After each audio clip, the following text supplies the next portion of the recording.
Good afternoon, everyone. Welcome to episode 6 of the Unprofessional Mental Health Guy. My name is Matt Morales, and if this is your first time tuning in, welcome. This week I'm going to be trying something a little bit different. I'm going to be critiquing a movie that I recently saw called Thank You for Your Service. Something that I want to do on a more consistent basis, probably once a month or so, is make a post either critiquing a movie, a book, or something within media itself on the mental health that's involved with it. So, and given that this month we're celebrating Veterans Day and all, I figured it was only appropriate to actually view and kind of talk about this movie. For those of you that don't know, Thank You for Your Service is a movie about military men who returned from combat over in Iraq.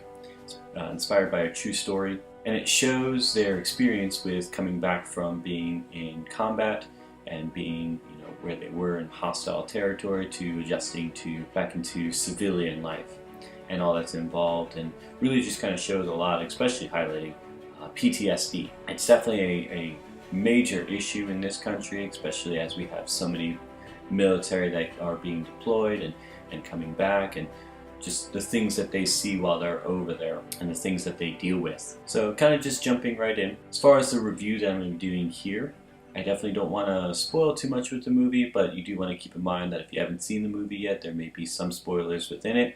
So definitely, if you want to see the movie before watching this video itself, then I would say pause it and make sure you go watch it as soon as you can. It's, as of right now, it's still in theaters. But some of the things I wanted to highlight, that I felt that the movie did well in portraying and just kind of showing what it's like, but I feel like they did a really great job of portraying the symptoms that kind of come along with PTSD and the trauma that they face over there. PTSD meaning post-traumatic stress disorder. So some of the things that I noticed throughout the movie, there was things of avoidance whenever a character would be asked a question about something that they experienced while over there. Immediately you could just see them wanting to jump to something entirely different, jump to a different topic. They would get up and remove themselves from the situation, or just in general just not answering the question that was at hand. And so definitely a lot of avoidance with it, even an avoidance of lack of eye contact. I love that there was portions in the movie where I noticed that the characters, their eyes would literally wander all around the room because they couldn't make direct eye contact because of essentially whether they had shame, whether they had guilt, whether they had some sort of anxiety or fear or terror because of what they experienced over there. They also emphasized hallucinations throughout the movie, where there was one scene in particular where Adam, the main character, him and his buddy Solo, they go hunting out there at night, and Adam's using his night vision goggles, and as he actually has them on, he starts thinking he's seeing people out in the woods, and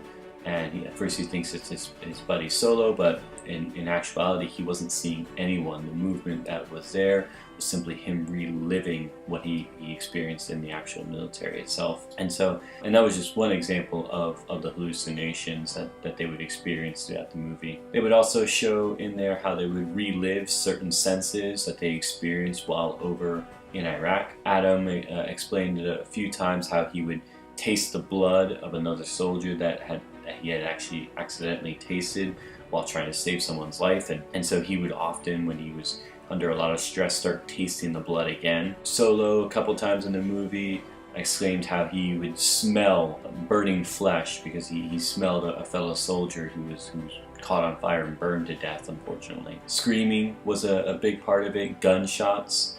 So they definitely did a good job, I feel, of just showing that they relived a lot of the experiences. And it wasn't necessarily just gunshots either. They would relive just traumatizing things that happened, and tastes and smells and even sights and sounds that they all had experienced there. They would relive them on multiple occasions. They also showed at one point fits of rage, just complete snaps, as they would relive some of these emotions and how they would just burst into just either emotional reaction to the situation or emotional shutdown to the situation.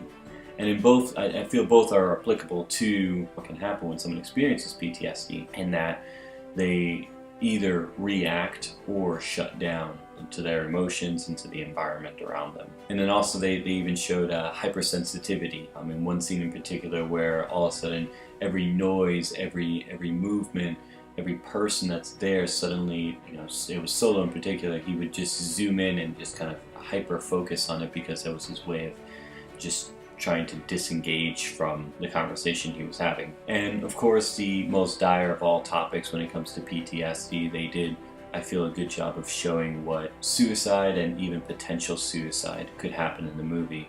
There was one character in the very beginning where he commits suicide shortly after coming back, and even for the main character Adam, at one point, he even has barrel of a gun to his chin as well, and is ready to pull the trigger. They even made a statistic of 22 veterans a day commit suicide.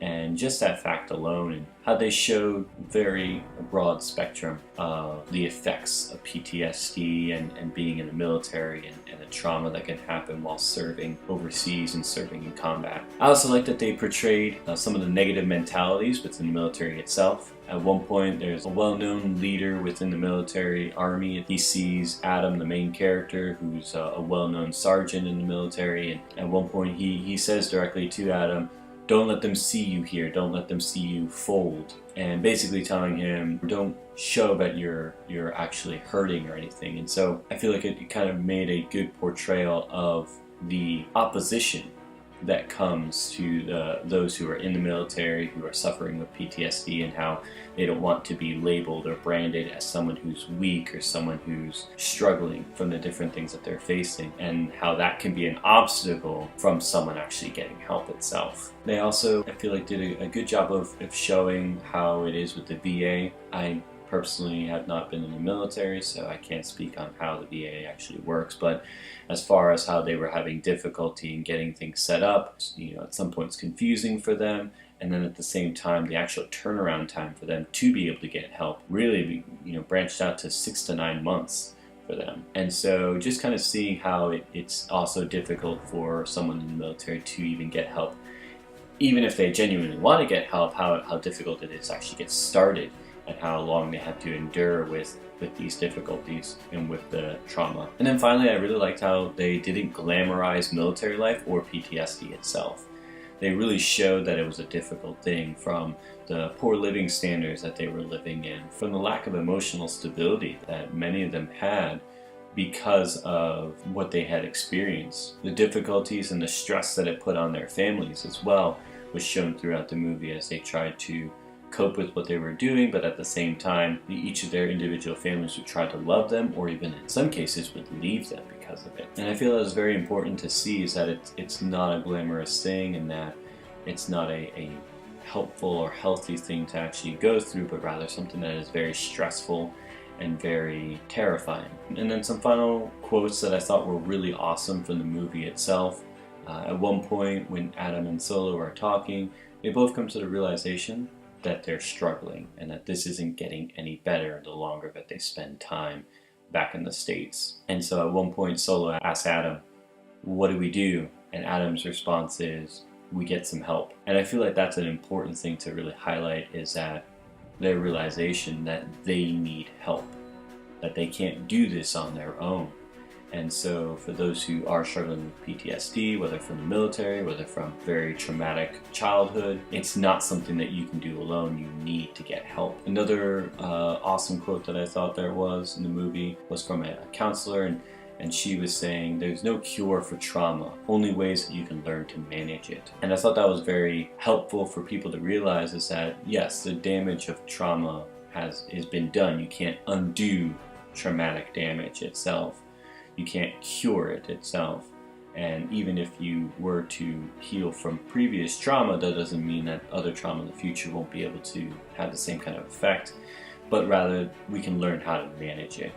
And that's a huge, huge revelation for people, is learning that they don't necessarily have to be cured from their trauma, but they can learn how to manage it, and that there are strategies that can help with that. And then finally for Adam, there was a lot of guilt and shame that he had on himself because someone else died essentially in his place in the movie. And so finally, when he's explaining the story to that soldier's wife, the widow turns to him and says, "You live."